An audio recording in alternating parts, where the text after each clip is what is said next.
Almost 2 years after a landmark class action lawsuit against several gold mining companies, 7 miners, I understand, who contracted the incurable lung disease silicosis have had their claims paid out. In July 2019, you might remember, the courts approved the R5 billion settlement. It came after the miners had been fighting for a long time for compensation. All had become ill with silicosis and claimed that there had been decades of negligence in health and safety. I want to talk now to well-known human rights lawyer Richard Spoor, who headed up the class action suit, if I remember correctly, launched in 2012. Richard, good afternoon to you. Just correct me if I'm wrong. My understanding is that a handful of claimants then have been paid out. It's been a pilot project.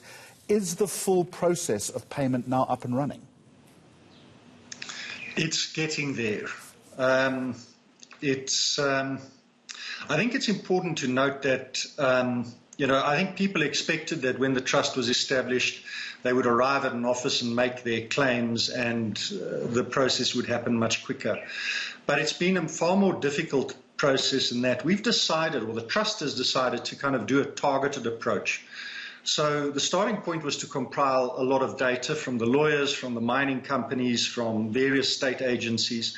And we've produced or identified a group of about 8,000 living claimants and a group of about 7,000 deceased claimants, or dependents of deceased claimants.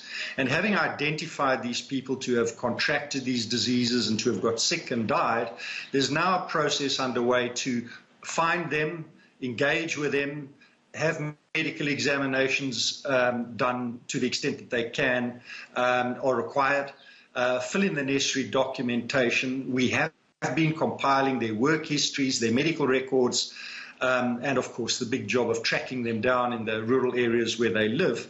And these people are now coming on stream, and we hope thus in the next months to pay out this very large group of identified people. The idea was, rather than bog down the trust with thousands of claims, some of which may not be meritorious, let's focus on the people who are sick, the widows whose husbands have died, and let's roll that out to them. So there's been a pipeline that's been building, that we've built.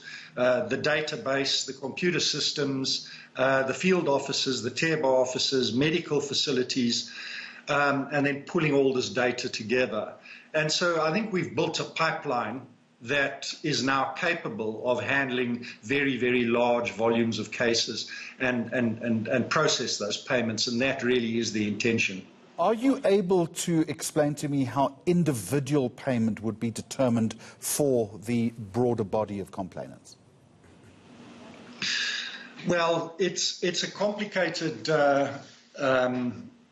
settlement scheme. There's a range of conditions and a range of criteria for qualification.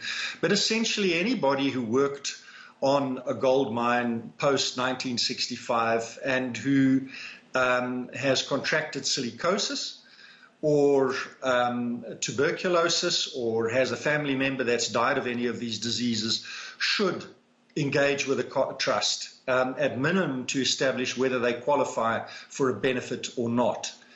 So there is a website, there are call centres, every TERBA office is a facility, and people are able to go into any of these facilities and say, look, these are my circumstances, this is where I worked, or this is where my husband worked, these are the records I have, can you please check whether he qualifies for a claim.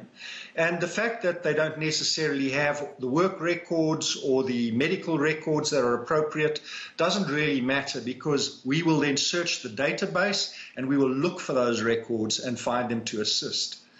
But it is a limited list of mines. The criteria for the individual diseases are different.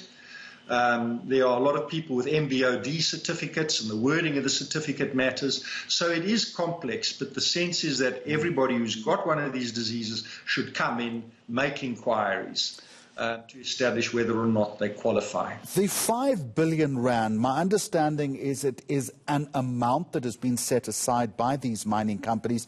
But am I correct in saying at this point it's an estimate? It could in fact be more at some point.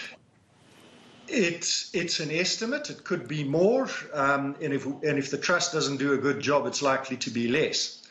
So this is a best estimate, and guarantees have been put in place by the companies concerned so that they're good for that money, regardless of their economic circumstances going forward. We are looking at the value of the claims that we've identified to date and which are now going into the system and through the system are well in excess of R1 billion. So we think that's a pretty good start.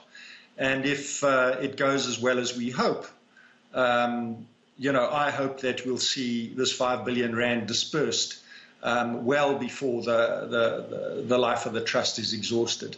There is a huge pool of people out there. We just need to get the systems working to pay this money out, and the quicker and the faster we can pay it out, the better. Richard Spoor, just in conclusion, I wonder if we can put a human face onto all of this.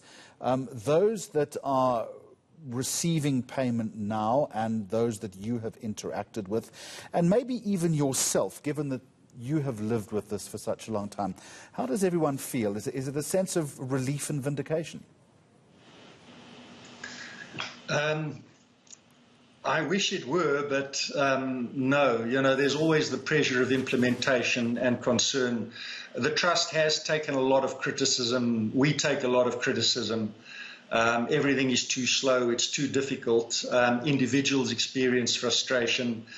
So it's very much a work in process. I think once we see people actually benefiting, once we see the money flowing into communities and helping to change people's lives for the better, I think it's back then that we'll be able to feel good about it, that the thing is working and going. But it's very much a challenging and difficult task, and I'm optimistic, but I'm certainly not, I remain very concerned and worried to see this thing work properly.